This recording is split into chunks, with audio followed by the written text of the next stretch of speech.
So here is topic is nucleic acid. हम यहाँ पे आज न्यूक्लिक एसिड के बारे में पढ़ेंगे, क्योंकि एक तरह से हम ये जानते हैं कि हमारा कुछ ना कुछ कैरेक्टर हमारे पेरेंट्स से मिलता है। जो ये कैरेक्टर है वो आता है कहाँ से, या फिर उस बॉडी से इस बॉडी में ट्रांसफर कैसे होता है।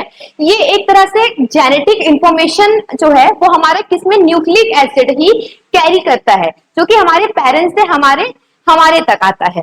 तो हम यहाँ पे उसी न्यूक्लिक एसिड के बारे में पढ़ेंगे, जो कि एक मैक्रो मॉलिक्यूल है, मैक्रो मॉलिक्यूल्स है जिसमें बहुत सारे पॉलीमर्स होते हैं। और ये पॉलीमर्स किस तरह से बनते हैं, पॉलीमर मतलब बहुत सारे आपस में मोनोमर्स जुड़ के बनते हैं। मतलब एक पॉलीमर किस तरह से बनेगा, ढेर सारे मोनोमर्स जब आपस में जुड़ते हैं तो वो क्या बनाते हैं, आपके पॉलीमर्स बनाते हैं, जिनको हम बोलेंगे। अगर इनका न्यूक्लिक एसिड को देखा जाए तो इनके जो मैक्रो मॉलिक्यूल्स होते हैं वो किस फॉर्म में एग्जिस्ट करते हैं, पॉलीन्यूक्लियोटाइड के फॉर्म में। और अगर हम इनके पॉलीन्यूक्लियोटाइड मतलब पॉली मतलब हो गया कि ये पॉलीमर है, और अगर हम देख रहे हैं यहाँ पे कि पॉलीन्यूक्लियोटाइड है तो इसका कुछ तो मोनोमर होगा, और इस मोनोमर का नाम ही हम किसको देते हैं, न्यूक्लियोटाइड्स को देते हैं। और न्यूक्लियोटाइड्स आपस में मिलकर इनकी कॉम्पोजिशन देखी जाए तो न्यूक्लियोटाइड्स जो होते हैं वो तीन चीजों से मिलकर बनते हैं। पेंटोज सुगर जिसमें 5 कार्बन होंगे, और इसमें या तो एक पोजीशन पे H जुड़ा होगा और दूसरे पोजीशन पे आपका जुड़ा होगा OH। और नेक्स्ट देखा जाए तो नाइट्रोजनस बेस है, और एक है आपका फॉस्फेट ग्रुप, एक या एक से ज्यादा हो सकते हैं आपके ये फॉस्फेट ग्रुप।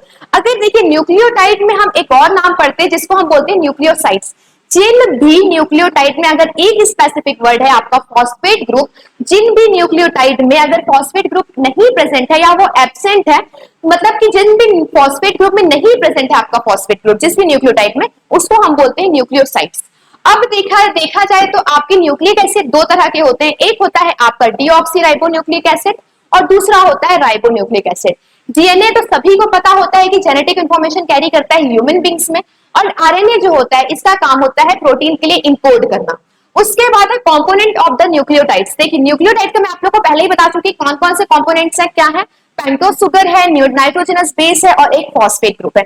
सबसे पहली चीज तो हमें यहाँ देखना है, पेंटोज सुगर कुछ 5 कार्बनों से मिलकर बना होता है, और 4 कार्बनों से मिलकर बना होता है, और एक इसके पोजीशन फर्स्ट पोजीशन पे इसमें प्रेजेंट होता है ऑक्सीजन ग्रुप। ठीक है, उसके बाद है फॉस्फोरिक एसिड, और नेक्स्ट है आपका नाइट्रोजनस बेस। नाइट्रोजनस बेस जो है ये 2 रिंग होती है, जिसमें आप 2 रिंग होते हैं जिनमें नाइट्रोजन एटम्स प्रेजेंट होते हैं। और हमारे नाइट्रोजनस बेस 2 तरह के हैं, एक होता है प्यूरिन और एक होता है पैरामिडिन। तो प्यूरिन में प्रेजेंट होता है क्या क्या, आपके एडेनिन और एक थाइमिन। बट हम यहाँ अगर एक एक्सेप्शन देखें तो आरएनए के केस में ये थाइमिन जो होता है वो आपका बन जाता है यूरेसिल। ठीक है, तो हमारा एडेनिन जो होता है वो कोड करता है टी के साथ, मींस थाइमिन के साथ। और यहाँ नेक्स्ट है आपका पैरामिडिन, जिसमें आपका साइटोसिन है और गुआनिन है, जिसमें साइटोसिन और गुआनिन आपस में इनकोड करते हैं। तो इसके आगे का पार्ट जो है हमारा डीएनए और आरएनए है। अगर इसी तरह का वीडियो आपको पसंद आता है या आप देखना चाहते हैं तो वीडियो को लाइक कीजिए, शेयर कीजिए, सब्सक्राइब कीजिए चैनल।